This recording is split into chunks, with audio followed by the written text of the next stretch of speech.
భారతదేశ విద్యా వ్యవస్థలో ఒక కొత్త అధ్యాయం మొదలైంది. అదే జాతీయ విద్యా విధానం 2020 అంటే ఎన్ఈపీ 2020.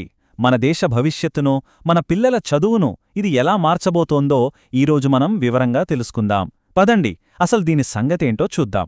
ఈ పాలసీ ఎంత పెద్దదో, ఎంత ముఖ్యమైనదో చెప్పడానికి దీన్ని ఏకంగా హరిత విప్లవంతో పోల్చారు.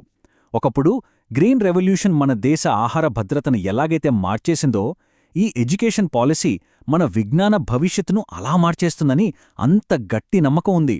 ఇది కేవలం ఒక పాలసీలో మార్పు కాదు, మన నెక్స్ట్ జనరేషన్ ఆలోచించే తీరునే మార్చేసే ఒక పెద్ద ముందడుగు. సరే, ఇప్పుడు అసలు విషయానికొద్దాం. ఈ కొత్త పాలసీ వల్ల ఒక స్టూడెంట్ చదువు ఎలా మారబోతోంది?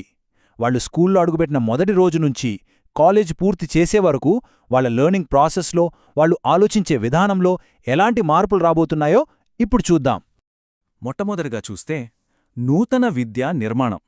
ఇప్పటిదాకా మనం ఫాలో అయిన 10+2 సిస్టమ్ ఉంది కదా, దాన్ని పూర్తిగా పక్కన పెట్టేసి పునాదుల్నుంచే ఒక కొత్త బలమైన స్ట్రక్చర్ను తీసుకొచ్చారన్నమాట. అసలు ఈ కొత్త నిర్మాణం ఎంతో చూద్దాం. ఆ కొత్త స్ట్రక్చర్ పేరే ఈ 5+3+3+4. సింపుల్గా చెప్పాలంటే 3 ఏళ్ల నుంచి 18 ఏళ్ల పిల్లల వయసు, వాళ్ల మెంటల్ గ్రోత్కి తగ్గట్టుగా చదువును 4 స్టేజులుగా విడగొట్టారన్నమాట. ప్రతి స్టేజ్కి ఒక క్లియర్ గోల్ ఉంది. ఇక్కడ మనం గమనించాల్సిన విషయమేంటంటే, ప్రతి స్టేజ్కి ఒక క్లియర్ గోల్ ఉంది. చిన్నప్పుడు ఆటలతోనే చదువు అంటే ఇంట్రెస్ట్ క్రియేట్ చేసి ప్రాథమిక దశలో బేసిక్స్ అంటే రాయడం, చదవడం, లెక్కలు వీటిమీద గ్రిప్ వచ్చేలా చేస్తారు. ఆ తర్వాత ఉన్నత దశకొచ్చేసరికి వాళ్లకు నచ్చిన సబ్జెక్టులు వాళ్లే ఎంచుకునే పూర్తి ఫ్రీడమ్ ఇస్తున్నారు. సో ఆ బట్టి చదువులకు ఇక ఫుల్ స్టాప్ పడినట్టే. ఇక రెండో పాయింట్కొస్తే టీచింగ్ అండ్ హోలిస్టిక్ డెవలప్మెంట్. అంటే చదువంటే ఇకపై కేవలం మార్కులు, ర్యాంకులు కాదు, పిల్లల ఓవరాల్ డెవలప్మెంట్. పాఠ్యపుస్తకాలకు అవతల కూడా చాలా ఉంటుంది. మరి అదెలా సాధ్యమో ఇప్పుడు చూద్దాం. ఇందులో చాలా ముఖ్యమైన విషయం ఏంటంటే మాతృభాషలో చదువు.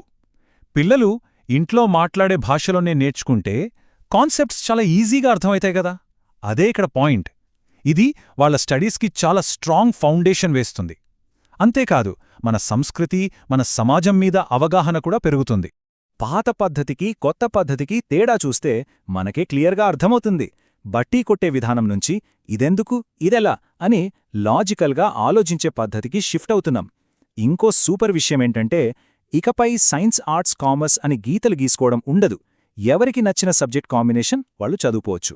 ఈ పాలసీ వెనుకున్న ఇంకో పెద్ద టార్గెట్ ఏంటంటే, పీసా లాంటి ఇంటర్నేషనల్ ఎగ్జామ్స్లో మన ర్యాంకింగ్ను ఇంప్రూవ్ చేయడం. పీసా అంటే ఏంటని అనుకుంటున్నారా? సింపుల్గా చెప్పాలంటే ప్రపంచవ్యాప్తంగా స్టూడెంట్ స్కిల్స్ను టెస్ట్ చేసే ఒక ఎగ్జామ్. సో చిన్న వయసులోనే బేసిక్స్ మీద మంచి గ్రిప్ వస్తే మన పిల్లలు కూడా గ్లోబల్ లెవెల్లో ఈజీగా పోటీ పడగలరు. చదువంటే కేవలం ఉద్యోగం సంపాదించడం కాదు కదా, ఒక మంచి మనిషిగా, మంచి పౌరుడిగా తీర్చిదిద్దడం కూడా దాని లక్ష్యమే. అందుకే సిలబస్లోనే మోరల్ వాల్యూస్, సోషల్ రెస్పాన్సిబిలిటీ, పర్యావరణం మీద ప్రేమ లాంటివి యాడ్ చేస్తున్నారు. అంతేకాదు, చిన్నప్పటినుంచే వొకేషనల్ ట్రైనింగ్ మీద కూడా ఫోకస్ పెడుతున్నారు. ఇక మూడో విషయానికొద్దాం. ఉన్నత విద్యలో ఒక కొత్త శకం. ఓకే, స్కూల్ ఎడ్యుకేషన్ సంగతి చూశాం కదా, మరి కాలేజ్ సంగతేంటి? ఉన్నత విద్యలో రాబోయే మార్పులేంటో ఇప్పుడు చూద్దాం. ఇక్కడ కూడా ఫ్లెక్సిబిలిటీ, ఫ్రీడమ్ ఇవే మెయిన్ పాయింట్స్. మల్టీడిసిప్లినరీ ఎడ్యుకేషన్ వినడానికి పెద్ద పదంగా ఉన్నా కాన్సెప్ట్ చాలా సింపుల్ అండ్ ఇంట్రెస్టింగ్. ఇకపై సైన్స్ స్టూడెంట్ కేవలం సైన్స్ సబ్జెక్టులే చదవాల్సిన పని లేదు. వాళ్లకు మ్యూజిక్ ఇంట్రెస్ట్ ఉంటే దాన్ని కూడా ఒక సబ్జెక్టుగా తీసుకోవచ్చు. అంటే ఫిజిక్స్ చదువుతూనే ఫ్యాషన్ డిజైనింగ్ కూడా నేర్చుకోవచ్చన్నమాట. ఇది వాళ్ల క్రియేటివిటీని, ఆలోచనా పరిధిని ఎంతగా పెంచుతుందో కదా. ఇది చాలా చాలా ఇంపార్టెంట్ చేంజ్. అనుకోని పరిస్థితుల వల్ల, అంటే ఫ్యామిలీ ప్రాబ్లమ్స్ వల్లో, ఆర్థిక ఇబ్బందుల వల్లో ఎవరైనా డిగ్రీని మధ్యలోనే ఆపేయాల్సొస్తే వాళ్ల కష్టం వృధా కాదు. ఫస్ట్ ఇయర్ కంప్లీట్ చేస్తే ఒక సర్టిఫికెట్, సెకండ్ ఇయర్కి డిప్లొమా, ఇలా ప్రతి స్టెప్లోనూ వాళ్లకొక గుర్తింపుంటుంది. వాళ్ళు ఎప్పుడు కావాలంటే అప్పుడు మళ్లీ వచ్చి చదువును కంటిన్యూ చెయ్యొచ్చు. అకాడమిక్ బ్యాంక్ ఆఫ్ క్రెడిట్స్ లేదా ఏబీసీ. ఇది మన బ్యాంక్ అకౌంట్ లాంటిదే, కానీ డబ్బులకు బదులు మనం చదివిన సబ్జెక్టుల క్రెడిట్స్ స్టోర్ అవుతాయి. ఇది ఒక డిజిటల్ లాకర్ అన్నమాట. స్టూడెంట్స్ చదివిన ప్రతి సబ్జెక్ట్కు కొన్ని క్రెడిట్స్ వస్తాయి. అవన్నీ డిజిటల్ బ్యాంక్లో సేఫ్గా ఉంటాయి. ఒకవేళ వాళ్ళు కాలేజ్ మారినా ఈ క్రెడిట్స్ వాళ్ళతో పాటే ట్రాన్స్ఫర్ అవుతాయి. ఇది నిజంగా ఎడ్యుకేషన్ సిస్టంలో ఒక హిస్టారిక్ చేంజ్. ఇక ఫైనల్గా 4వ పాయింట్, ప్రపంచ విజ్ఞాన శక్తి. సరే, ఇన్ని మార్పులు, ఇన్ని సంస్కరణలు, వీటన్నింటి వెనక ఉన్న అసలు ఉద్దేశమేంటి? భారతదేశాన్ని మళ్లీ గ్లోబల్ నాలెడ్జ్ హబ్గా మార్చడం, మన ప్రాచీన విద్యా వైభవాన్ని తిరిగి తీసుకురావడం. ఈ పాలసీ కేవలం ఫ్యూచర్ గురించే కాదు, మన గొప్ప గతం నుంచి కూడా ఇన్స్పిరేషన్ తీసుకుంటుంది. ఒకప్పుడు ప్రపంచం నలుమూలల నుంచి స్టూడెంట్స్ మన తక్షశిల, నలందాకొచ్చి చదువుకునేవారు. మళ్లీ మన యూనివర్సిటీలను అలాంటి వరల్డ్ క్లాస్ సెంటర్లుగా మార్చాలనేదే దీని లక్ష్యం.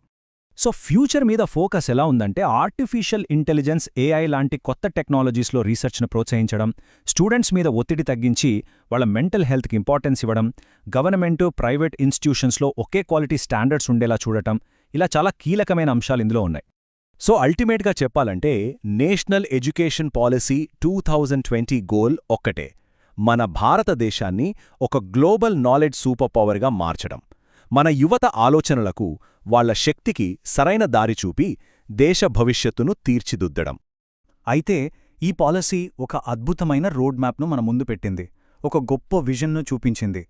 కాని కాగితం మీదున్న ఈ కల ప్రతి విద్యార్థి జీవితంలో నిజం కావాలంటే ఏం చేయాలి? కేవలం పాలసీ ఉంటే సరిపోతుందా?